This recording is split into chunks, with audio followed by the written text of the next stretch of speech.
بسم الله الرحمن الرحيم. أهلا بيكم أعزائي المشاهدين في قناة أخبار كل يوم.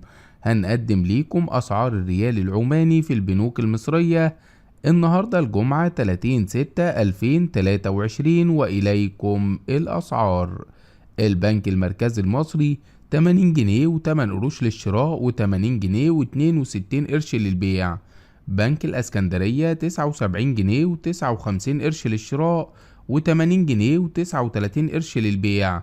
بنك كريدي أجريكول إيجيبت 59 جنيه و79 جنيه و51 قرش للشراء و80 جنيه و80 قرش للبيع.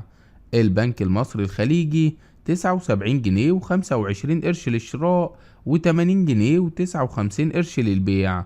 بنك مصر 78 جنيه و5 قروش للشراء و80 جنيه و13 قرش للبيع.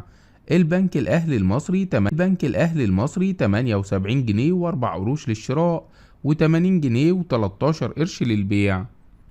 مصرف أبو ظبي الإسلامي 78 جنيه و3 قروش للشراء و80 جنيه و39 قرش للبيع.